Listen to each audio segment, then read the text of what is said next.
వక్ఫ్ బిల్లుకు రాష్ట్రపతి ఆమోదం లభించడంతో ఈ బిల్లు రాజ్యాంగ చట్టబద్ధతను సవాల్ చేస్తూ సర్వోన్నత న్యాయస్థానం ఆశ్రయించాలని కాకినాడ ముస్లిం సమాఖ్య మేవా ముస్లిం అడ్వకేట్స్ అసోసియేషన్ సంయుక్తంగా నిర్ణయించాయి.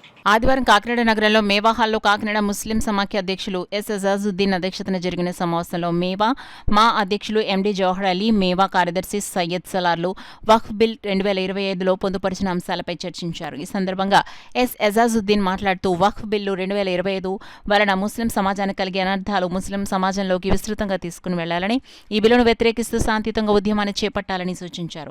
ఎండి జవహర్ అలీ మాట్లాడుతూ వక్ఫ్ బిల్లును రాజ్యాంగ చట్టబద్ధతను సవాలు చేస్తూ సర్వోన్నత న్యాయస్థానంలో కేసు ఫైల్ చేసి పోరాడాలని, అలాగే మరోవైపు ఈ బిల్లుపై ముస్లిం సమాజం ప్రజలకు అవగాహన కల్పిస్తూ అవగాహన కార్యక్రమాలు నిర్వహించాలని సూచించారు. త్వరలోనే కాకినాడ నగరంలో ముస్లింస్లో ఉన్న యువత, ఉద్యోగులు, మేధావులతో కలిసి జేఏసీని ఏర్పాటు చేసి ఉద్యమాన్ని ముందుకు తీసుకువెళ్లాలని ఈ సమావేశంలో సభ్యులు నిర్ణయించారు. ఈ సమావేశంలో పార్టీలకు అతీతంగా, జమాతులకు అతీతంగా రామచంద్రపురం, పిఠాపురం ప్రాంతాల నుండి కూడా ముస్లింలు పెద్ద సంఖ్యలో తరలివచ్చి వారి అభిప్రాయాలు తెలియజేశారు. కార్యక్రమంలో ముస్లిం నాయకులు గౌస్ మొహుద్దీన్, నవాబ్, అబ్దుల్ బషీరుద్దీన్, షరీఫుద్దీన్, ఫైజల్, ఇమాం మొహిద్దీన్, తాజుద్దీన్, రహీం, అన్సారీ, రహ్మన్ ఖాన్, ఆధార్ ఖాన్, ధీన్, లతీఫ్, సయ్యద్, సమ్ము, హలీం, అలీం, జవాదీ, కరీం, ఇబ్రహీం, సిరాజుద్దీన్ పెద్ద సంఖ్యలో ముస్లింలు పాల్గొన్నారు.